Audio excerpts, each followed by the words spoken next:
You can't switch back and forth between the lines for when it's convenient for you. When it's convenient for you, now you want to be a gang, now you want to be law, now you want to be a gang, now you need the police, now you want to be a gang, then you want the feds. You can't do both. You cannot. That's why you have to join the gang, which means you're joining the rules of the street. Y'all, it took me a minute to get it too.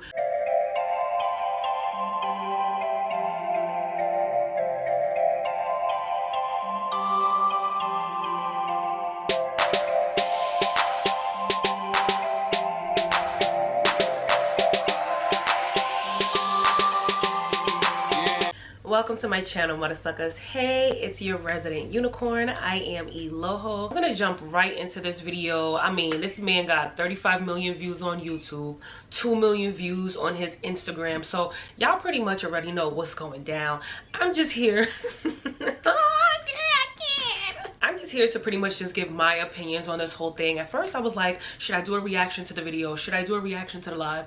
I'm just gonna kind of ball everything into one. I don't think I've ever given my overall opinion of 6ix9ine, but with him coming home and then trolling again like harder than ever, I have some observations and I just want to share it with you guys. So I'm from New York, Brooklyn, New York, to be a little bit more specific. I absolutely don't speak for the streets and I don't speak for all New Yorkers, but I'm gonna come through with the looks, the facts, and the tea. That's all I could do.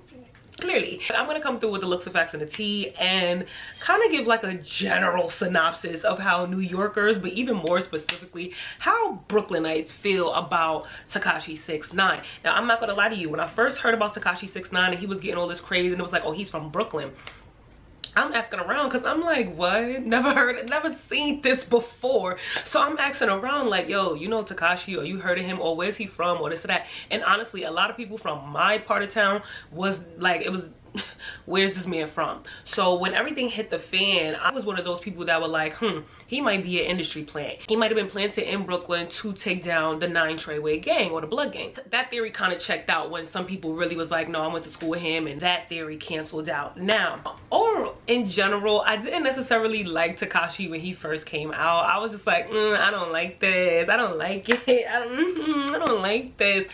Honestly, it was just the look of it. It was this picture right here that just gave me everything I needed to know from the get. This little Mexican kid on the block with a bunch of black gangbangers. Like, from that point on, I already knew what type of time it was. I'm really surprised that y'all are surprised, that everybody's surprised. Like, I knew what type of time it was from this picture. A picture is worth 1,000 words. From the Gummo video, which was shot in Bed-Stuy, Brooklyn. And I'm just like, this don't look right. But y'all like it, y'all love it. I'm gonna keep it cute and keep it quiet. Fast forwarding, I actually began to like 6ix9ine when he did the Breakfast Club interview. Not the first one, I didn't like him. The second one, when he did the second interview, for some reason I was like, all right, I see his story a little bit more. I see where he's coming from. I see where he's trying to go. But again, I knew it was not gonna end the way that he wanted it to end. Like when he said like, yeah, I'm done. I just want to be left alone. I just want it to be just me and my money and my music and my... After you done did all of that you did, I want to make a very clear distinction, because I feel like a lot of people out there, like many of you watching, y'all probably are like, listen, I agree with 6ix9ine. Like, why should I be loyal to people who are not loyal to me? And yes, in a common, logical, functioning world, and obviously that makes sense. Somebody tried to kidnap you, they tried to kill your mother, they tried to sleep with your baby mother, they tried to do all of these things to you. Why should I be loyal to that person? That makes absolutely no cognitive sense. That doesn't make sense. I completely get it. But what you need to understand is there's the real world and there's real world laws, right? There's the laws of the world. Then you have gang code, aka the street. The rules of the world, when you follow the rules of the world, the rules of the street will never make sense to you. And I had to learn that for myself, okay? I had to learn that for myself, because I'm like, that doesn't make sense, because why this and why that and why this and why that? That's why it's called the streets. That's why it's called a gang. When you join into a gang, you're saying, I'm following the laws of the street. I'm following the laws of the gang. If you're a regular civilian, yes, if somebody tries to kill you, kidnap you, do all these things to you, yes, you have every right to go to the authorities. When you are following the street code, you can no longer, you can't switch back and forth between the lines for when it's convenient for you. When it's convenient for you, now you want to be a gang, now you want to be law, now you want to be a gang, now you need the police, now you want to be a gang, then you want the feds. You can't do both. You cannot. So let's talk about him coming home, right? Let's talk about him coming home and going live. So he comes home, he goes live, and we know Tekashi is the biggest troll in the world, right? He's like one of those kids that's like the biggest bully on a playground. He hosts his own version of it on TBS. TV is voice control, but it really be turning on by itself. Like, I never said anything like TV turn on. Anyway, so we know that Tekashi is the biggest troll in the world. He's like the bully on the playground that really cannot fight, and that if you hit him, he's gonna fall and cry. I'm sorry. He's the biggest bully he's the biggest bark with no bite. I'm gonna be the biggest bark, and I'm gonna hire guys that can bite. I feel like he should have gone live and came from a standpoint of like, listen, y'all all seen what happened. Let this be a PSA. Let this be a message. Let this be a message to all of y'all out there that think it's cool to join a gang or that you need street cred. You don't need none of that. Yeah, I snitched because I'm really not about the streets. And I don't know why I thought I could be about the streets, but I'm just gonna have to take this L and know that it's certain places I can't go, it's certain people that I can't fuck with, it's certain things I can't do. But I'm gonna try my best to just continue my music career and live my life as best as I can. He really should have been a lot more humble, but that's just my opinion. Again, New York shit. You need to humble yourself, bro. Humble yourself. You snitched. But you get on here. You do give a little bit of an apology, you know, to your fans and your family and things like that. But then you run right into, but they did this, but they wasn't loyal. But I'm supposed to be loyal to this. I'm supposed to be loyal to that. I'm sorry. But. Yeah. As crazy as it sounds to us on the outside, yes, you are. You are. You are. That's what you signed up for. Have you never watched Juice? Have you never watched any of these classic black movies that'll show you, yes, even your best friend could turn on you? So then you have the argument of, oh, well, he wasn't even blood. He wasn't even blood. So he technically doesn't have to abide by that. Okay, boom. Yeah, you were not blood, but you were gang affiliated. Okay, you used them for their protection. You was down with whatever they were doing. He admitted to even instigating a lot of the things that happened. He was a part of all of that. So no, you weren't initiated in the traditional sense. Honey, it should just be an anti-gang affiliation poster. But no, we're talking about, oh, I snitched because of this. He shouldn't be focused on that. He need to be focused on how he can make sure that other young guys in Brooklyn and other young guys around the world know, like, listen, it seemed cool, but it's not. Because when shit get hot and your back is against the wall, you got to make choices.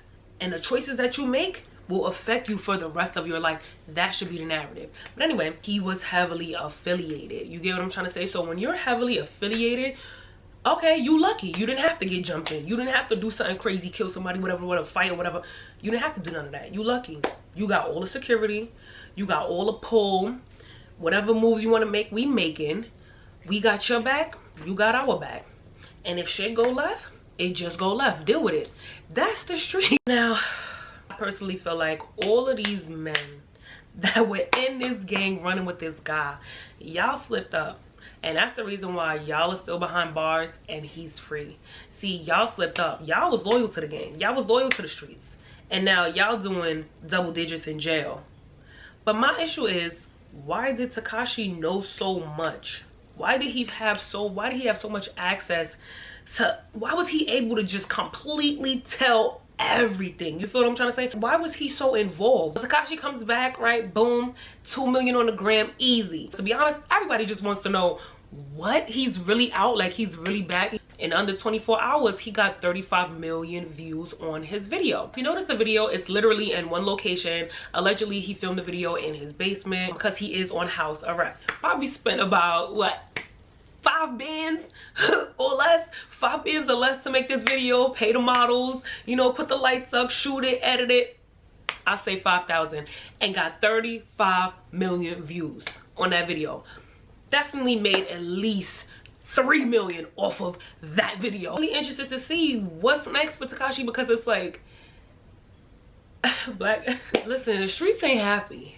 Meek Mill, he has been incarcerated a few times. He's not okay with this shit. And Tekashi made a good point. He said, you know what? A lot of y'all stand-up dudes, a lot of y'all black men that play by the street code, that don't snitch, that do your time, and you're a good guy. You come home and, you know, your success is your success. I do the complete opposite, and I'm doing a million times better than you. I'm interested to see what black man is gonna bring up the racist or colorist conversation when it comes to 6ix9ine. Black men can identify racism, but they don't always identify colorism. Identify with colorism, like they can't, they don't see it. You know, when it comes to racism, it's like, yeah, he racist. But when it comes to, you know, they're light skinned and, like, you know, it's no, we all black, so she's a black queen. You know, they don't get it, honey. Who's gonna bring it up first? I want to see what black man is gonna bring it up first. And you know what, I think a lot of my subscribers, like, they want me to talk about these things. Oh, he shouldn't be able to say the N-word, he's Mexican, he's not black, he shouldn't be able to do this, and why does he only put black women in his videos? Listen, black men need to ask him that. That's a man-to-man question. That's not for me to ask, because they give him the pass. They give him the pass to say the N-word. You know what I'm trying to say? The whole blood gang, they calling him nigga, he calling them nigga. So who?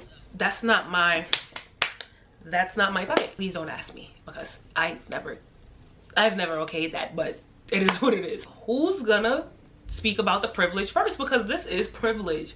This is privilege. Tekashi was supposed to get about 40 years, bro, for everything that he did, everything that he was involved in. This man got 1.5 years, 2 years. I think he went in when he was 22. He's 24 now. From 40 to 2? From 40 to 2. And everybody's doing their time. The video.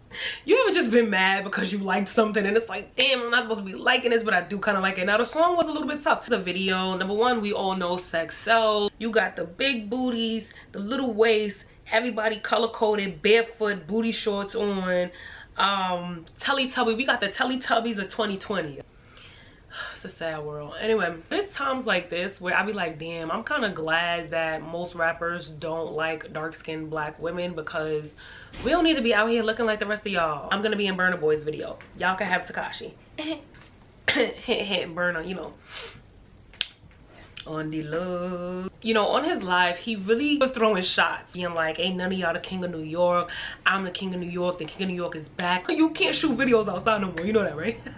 But it's like, again, bro, like, you trying to be on your bully. Now, I don't know if you guys know, well, most of you guys know about Fabio. I don't know if y'all peep. He switched to a Fabio flow. I don't know if y'all peep, but I peeped the flow switch. I'm like, Tekashi, like, that's not even your flow, bro. Get excited, two-step, spin around, so fly, pilot, taste it, be hot, wait for coronavirus. Nigga, who did that? Nigga, who did what? Nigga, that's my shit. I'm fighting. Nigga, don't dick ride, don't big ride. Then he goes back to his flow. Bruh. You can't steal niggas' flow and then say, I'm the king of New York. You listen, I'm on my business on that. Y'all let me know what you think of Tekashi coming home and being the biggest bully on the playground, like the bark with no bite. He's not the first person to ever be a rat. He's not gonna be the last person to be a rat. Okay, but the point is, why is nobody talking about anti-gang violence? Why are we not talking about that? That should be the poster. Don't join gangs. I want to know, are you a Tekashi 6ix9ine fan? Do you think he's justified in snitching? Make sure you like, comment, and subscribe. Let me know what you think, and I'll see you at the next one.